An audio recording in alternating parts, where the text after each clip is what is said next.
All right, here's a quick look at one of the smaller figures. I guess they're all going to be kind of small. From a new line, this is Archecore. This is ARC-01 from Toys Alliance. This is one of the human characters, very Warhammer-esque in design with like power armor and hammers and weapons and things. But granted, I'm only talking about like a casual reference. Like I haven't played Warhammer. I've seen a lot of it in stores. I've had some friends who have gotten into Warhammer, but like it's more of a casual association for me. So if it actually does not look anything like Warhammer, then blame my senile old brain because it looks kind of like a Warhammery power armor thing to me. But whatever, Space Marine type look to it. But you see, this is ORN LODBROK. He is the Ursus Guard captain from their line. We'll do a quick turnaround here. He's got this little posable cape with some hinges on it on the backpack. Little shield with the bear claw, Ursus Guard, makes sense. And a little pneumatic Warhammer type thing here. The guard, he's got a little ball joint at the head. He's 1/35th scale, so he's very small. He does have the stand, and the stand has some pegs in it to allow... It's a pretty solid little base. It kind of looks like a little miniature mini base if you play D&D, although obviously bigger. But it's got hinges. He's got ankle tilt, hinge knees. Pretty posable even in the armor. And then so you can take the shield out of his hand, you can take the hammer out of his hand. He comes with some other weapons and different things that can be power pointed onto him. This piece right here can come off. This is a little just kind of friction pins on there because this comes as a separate piece in the bag. Again, the cape comes as a separate piece. It pegs in right here to the bottom of this backpack. So you can take all that off and you can see there's some more little peg points here that will allow you to plug in things like here's a little pistol with a holster that can go on. You can have that kind of plugged into his back there. He comes with a couple of little grenades, explosive throwing things. He comes with a larger axe that he can hold. And then all of these hard points as well. I think he comes with some extra hands. I'm not going to swap out all the hands. I've got this and 3 Iron Factory figures reviews to do tonight. I'm not swapping out all the hands because they all come with extra hands, but there is with a big axe there. But you do also get, like I said, on the backpack, I haven't even opened this bag up yet.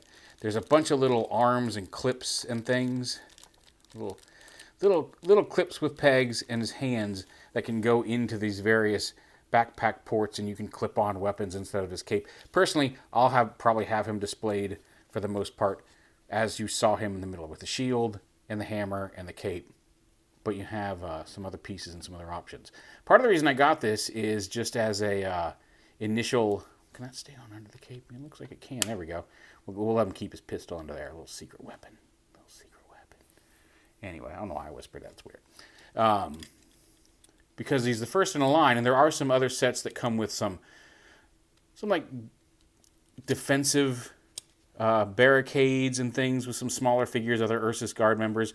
But what's really exciting to me is the mechs for this line, because there are some mechs coming. There is Frostlight, is the main mech, who is like a semi-truck cab that turns into kind of a big Viking-esque warrior in robotic mech. And then there's a couple of small cars that look vaguely like sci-fi-ish Rolls Royces that also turn into wolves, that also turn into like gauntlets for Frostlight.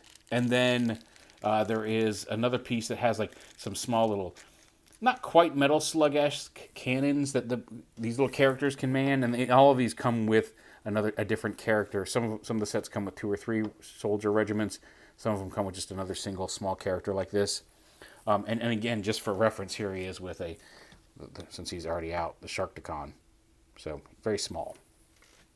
And then, but the trailer comes with all the stuff and then also armors up that whole Frostlight with the gauntlets into a giant mech. Granted, I don't know how giant it's going to be because this is a smaller scale line, but like it just looked cool. And I figured I should get at least one of the human guys to go with it. And this guy looked cool. He's the first one out. It's the first one I've gotten and wanted to check it out. Also, one of the things, this base, has ports underneath here to store. I haven't done it because, like I said, he's probably going to sit on my shelf, and I don't want to risk popping one of these tiny pieces loose and losing it in the carpet. But you do have the option of plugging a lot of these things in and storing them under the base, so you have access to all the clips and hard points here. I'll probably just keep these in a little baggie in the box. But also, the base has this little flip out. Just this figure in the base is super cool. But if this flips out, and then there's a little secondary arm here that flips out with a peg on it, so you can either use these foot pegs for the to hold the figure in place, or you can use any of these hard points either up here, or if you don't have the gun, actually let's go ahead and take the gun off. You can plug this into the back of the guy here. Oh, no, you can't because that peg is not big enough, but you can, or maybe it is and I just didn't push hard enough, so I don't want to risk breaking this. But yeah, you can, if you want to get him in a cool, like, jumping attack pose. Oh, come on. Bring his arm up. So he's coming down. Again, the power armor is bulky, and it doesn't give him a lot of flexibility, although he's got more than you would think for such a bulky dude. So yeah, you can have him. Come on, just go in. Come on! Oh, now let's come off. Okay, fine. There. But you can get him up in the air.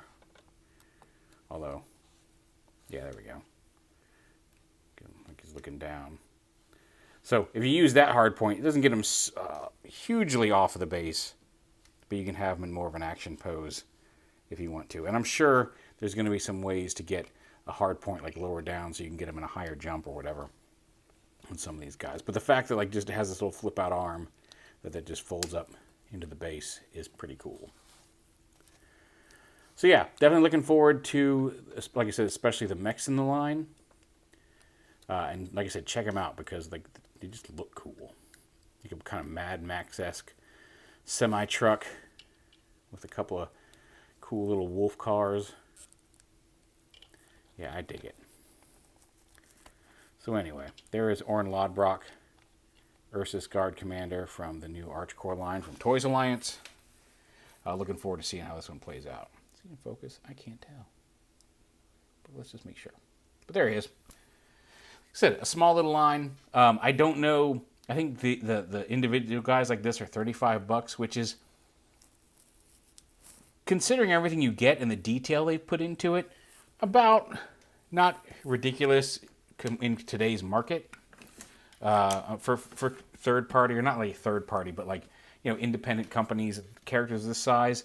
The mechs look like they're probably going to be better for the value price to fun, but these little guys are pretty cool. And like I said, if you get the mechs, if you don't want to spend money on the individual guys, getting the mechs, most of them do come with their own little individual figures with them, so you'll at least get a chance to play with some of them.